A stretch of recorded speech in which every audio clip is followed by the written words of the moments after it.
Hello everyone, this is Mumbo and welcome back to another episode on the HERMITCRAFT server. It is episode 15 and today I just want to start things off by saying a massive thank you for 2.5 million subscribers. That is totally ridiculous, and I also just want to say it is good to be back on the HERMITCRAFT server. As you guys know, my schedule last week and for the next 2 months is completely ridiculous. I've got all sorts of traveling, I've got all sorts of projects coming up, and I'm extremely excited for them, but it does mean that I'm out of town quite often, and it has been 5 days since I've logged into the HERMITCRAFT server, which is a very long time. It's an incredibly long time, and I'm happy to just be back here. I'm happy to be working on projects again, and I can't wait to get started, because I'm hoping that by the end of today's HERMITCRAFT episode, this entire area, all of this, all of the underside, everything here is going to be finished. Oh my word, that's a bold statement to make. Have I really just made that statement? Oh my word. Anyway, to start things off, we have got this one to do. This is the last biome left, and I've been doing some thinking. I think we should turn it into a winter wonderland. That is the plan. So I'm going to head over to where the ice spikes are, which I think is not in this direction, it's in this direction, and I'm going to grab some stuff. I'm a tiny bit confused. Is there no snow in these sorts of biomes? Oh, we should probably repair the elytra while we're over here. But yeah, there's no snow. We need snow. Where do I get snow? Oh my word, look how many mobs there are on the underside of this thing. That needs to be lit up today. But anyway, what I've decided to do is I've got myself 30 bits of snow just from the tops of those icebergs there. And I'm just going to create a bunch of snow golems and let them go wild in this space and see how much they can cover. And go. Create snow for me. And you. And you. And I guess I'm gonna have to make more. What? Oh, thank goodness for that. I was gonna say I've got some lazy snow golems. Alright, this might work a little bit better than just leaving the snow golems to go wild. I've trapped this one in fence posts, and I'm now using my Silk Touch pickaxe to get a whole ton of snow layers so that I can actually do that 3D stuff. You know, snow layers, you can layer them a bunch of times, they're really cool. Yeah, I'm going to be using those a ton. I think this is proof that when it comes to Minecraft, if you want something doing, you have to do it yourself, because as you can see, my snow golems haven't exactly gone far and wide. I've covered this entire area of snow. I think maybe at maximum, they covered about 64 blocks. Oh, well, that wasn't brilliant. Thankfully, though, that's probably one of the easiest respawns I've ever had in my entire life. I died next to my bed. I think my snow golems might have started a fight with a creeper. Or multiple creepers by the look of things. And lost very heavily. Ah, I just realised I don't actually have mending on my Silk Touch shovel.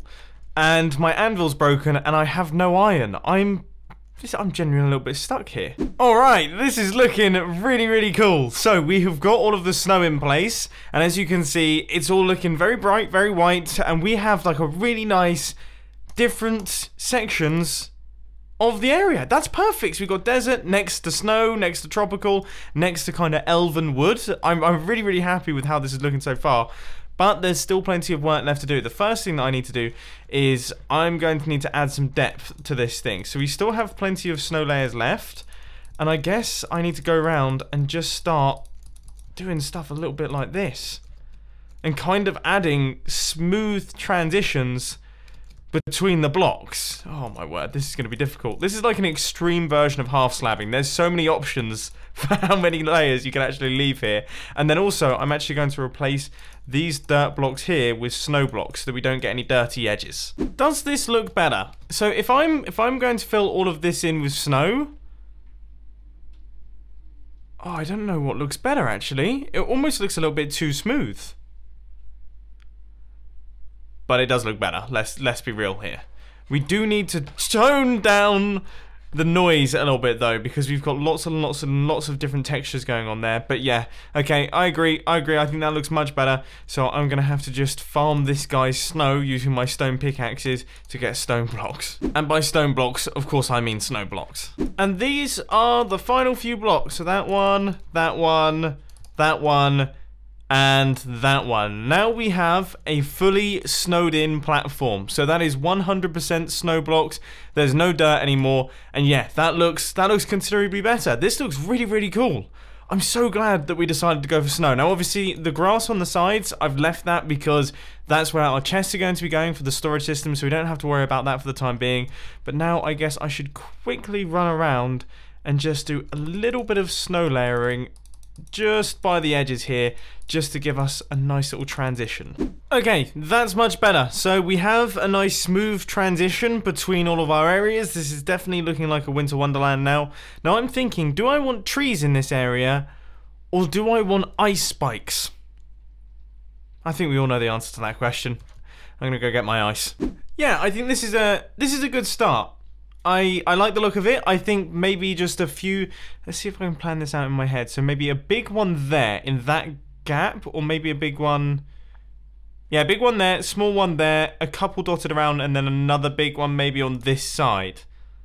Yeah, it's so difficult to plan out this sort of thing. Right, I would say that this little setup right here is pretty good. So we've got a few small ones, some main ones, and then they're kind of dotted around throughout.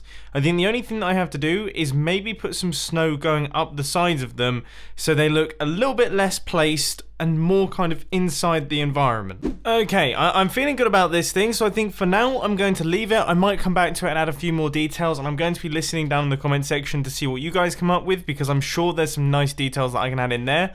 But for now, what I'm going to do is I'm actually going to grab myself a whole ton of wood, because in today's episode I also want to get all of the chests in for our storage system. That's a big deal. Now, I'm just starting to realize quite how big this thing actually is. So if we just go, so that'll be concrete, and then just to add a little bit of depth to it, we'll also add in some quartz and some concrete there. So that's going to be the 2 lines of chests. How many blocks is that? That seems like a lot of blocks. Ah, and also, come on, how much damage has he done? Not actually as much damage as I was expecting. Anyway, creeper explosions aside, I have to say, the fact that you can place chests next to other chests, you don't have to go chest, trap chest, chest, trap chest, makes life so much easier.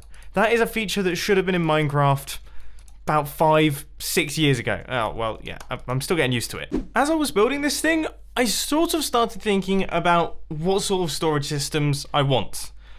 And I kind of came up with this idea of having a mixture of multiple ones, okay? Because originally I was just going to do 4 branches of this, and that is is pointlessly large numbers of chests. Like I really don't need this many. But also, it's not going to work out quite so well with the way that I want to do this season. So I've come up with an idea, and that is to have two of these. So there'll be one on this side, and then there'll be one on this side. Those will be straight chests with the old school hopper style sorting system, you know, with all of the stuff up at the top here, which is going to sort through all the items. And this is going to be for items that we don't have in large quantities and that we don't need in shulker boxes. Then north, so up here, we are going to have a shulker box storage system, which is going to store all of the things that we need access to quickly. So things like redstone supplies, they'll all be automatically sorted into a shulker box, precious items, all that sort of thing. So we're going to have a large scale shulker box storage system, which is going to be over here. And then out the back, I thought we would have a bulk storage system with storage silos. So say, for example, we have a bunch of storage silos, some of them for cobblestone, some of them for stone, some of them for dirt, some of them for sand, gravel, concrete, because we're going to have loads of that this season, packed ice, all that sort of thing will be bulk stored back there. So this will be for things that we don't need too often, but we want to store all of it. This will be for all of the important stuff, and it will all be automatically stored in shulker boxes so I can pick them up and take them elsewhere. And then this stuff out the back will be the bulk storage. Yeah, that seems like a great idea. Regardless of design, this project is going to need a lot of wood. So I'm just out wood gathering, and also it's going to need lots of iron, which is actually going to be, well, easier to get, because by the look of things, there's a small iron farm out there. Now, I'm assuming that means that someone is selling iron in the shopping district. However, yeah, I don't know. I don't know how much iron that thing's going to produce. I think at some point this season, I'm going to have to make a massive iron farm. You know, one of those 1,000 or whatever iron an hour ones. Yeah, we're gonna make one of those. Oh, whoa. Wait a second. So I blasted the size of this iron farm. There's me saying, oh, I don't know if this will be quite big enough. Okay, there's a decent number of iron farms here.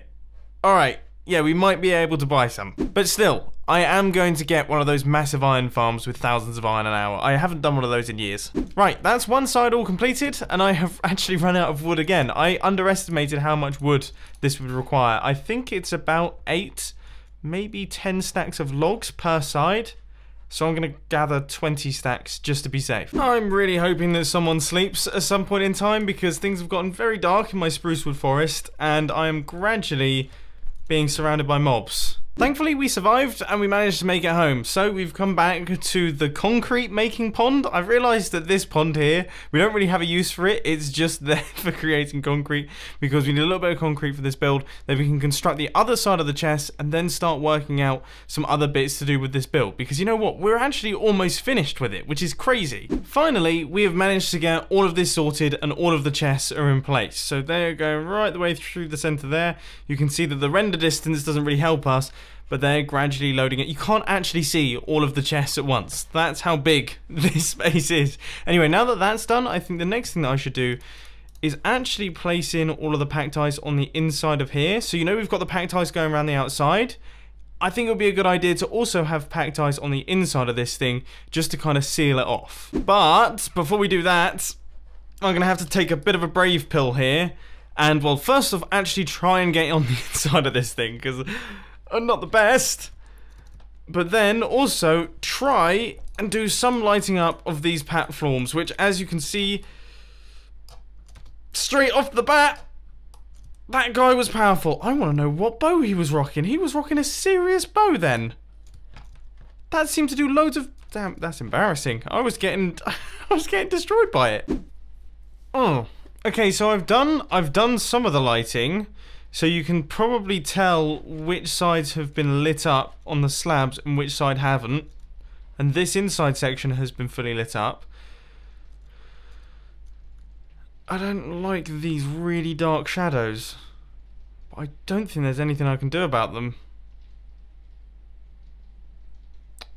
What can I do about that? Could someone let me know down in the comment section? That could really help me out. Well, despite the lighting issues, this place is now safe. It is now a safe area, there's nothing spawning on the inside, but the water is still incredibly dark, and that's a bit of a shame. That's something that I want to work on because when we originally built this base without all the stuff on the top, it looked amazing. Like, it looked seriously cool, and I want to try and get back to that. I'm just trying to think how I could do it. Maybe we could use sea pickles and kind of spread those out. Or potentially sea lanterns. Maybe sea lanterns dotted above the water. Well, before we go for sea pickles, I thought I would try out a slightly more low-tech solution and just see how well it works. I don't know if we have to evenly space out these torches. I don't know if there's something that we have to do here, or if we can just do it totally randomly. I'm going to be interested to see the results. Okay, the answer is yes. Yes, we do need to be pretty uniform with our torch placements. I mean, how could I think that you don't need to be uniform with... Obviously, you need to be uniform with your torch placements. Okay, that's a lot more uniform. The setup that I've done is I've got a strip of dirt that has torches on the top of it. This is very difficult to do. So it's got torches on the sides of it, and they are spaced 2 blocks apart, and then we have a 2-block gap between all of the torches as well. And I have to say, I'm really happy with how this has worked out, and now that we have the entire space lit up, it's kind of returned back to how it was when we first built it. So if you look at this thing, that's so much better. It's so, obviously we're getting the visual glitch of the water a little bit, but that is so much better than what we have going on over here. Okay, right, let's light up the other 3. Okay, so 3 of the sections are done. This one, though, is a little bit of an odd one. I don't know, how deep did I go on some of this stuff?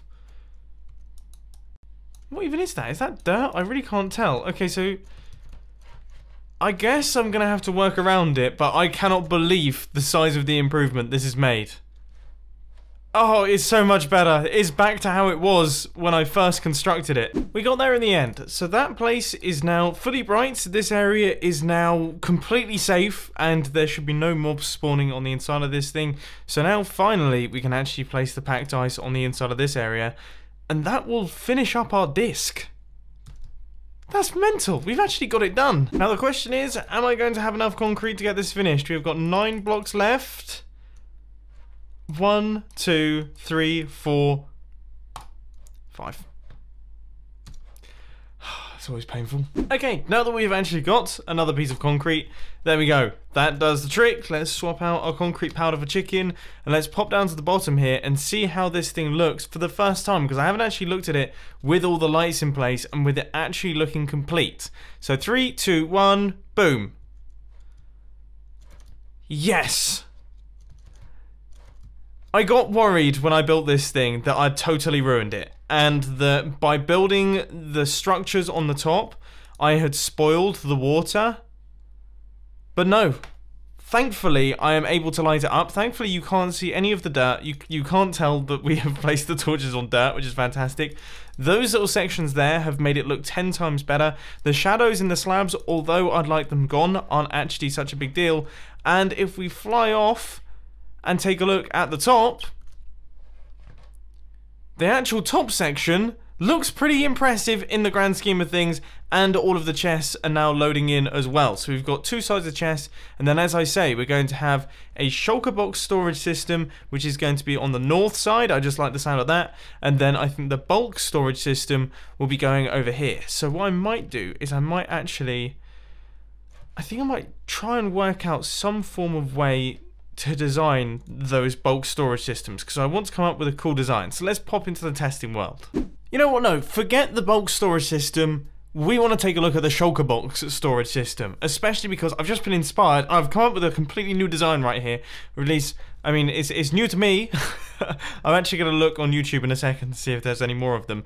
But I've been messing around with some redstone, and I'm so excited because I think I've come up with something that actually works. Now, I did record some clips, but I managed to mess up my recording.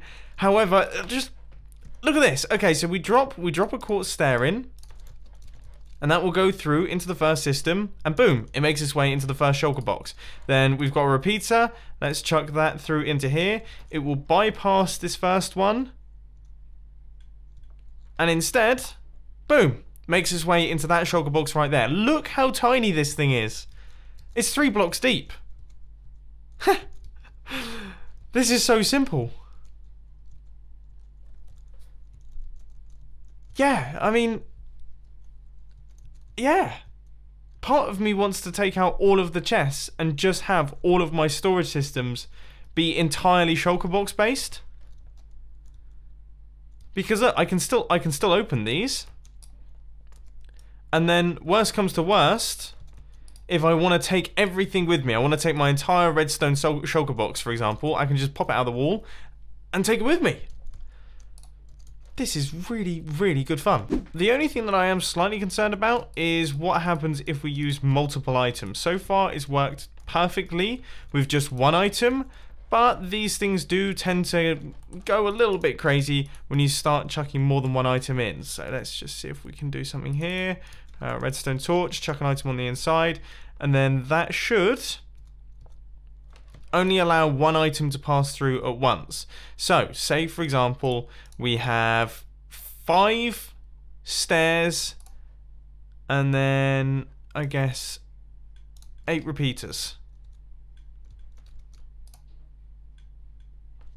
Okay.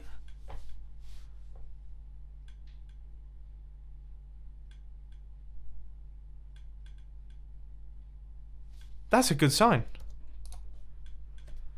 That's a very good sign, and none of them are being missed.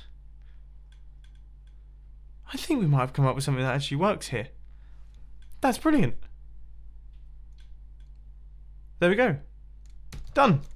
It's sorted through. None of the items have gone into a crazy location, and the redstone is really compact. I'm happy with this thing, and this is definitely the shulker box storage system that I'm going to be building on the HERMITCRAFT server. And as I say, I wonder if I can expand it out to just have the whole storage system be in shulker boxes. That would be pretty cool. That would be really cool. I've gotten so excited here. I hope that you've enjoyed this HERMITCRAFT episode. It's been a ton of fun to record. If you have, be sure to hit that like button, and if you really loved it, then make sure to subscribe. But thanks for watching, guys. This has been Mumbo, and I'm out. I'll see you later.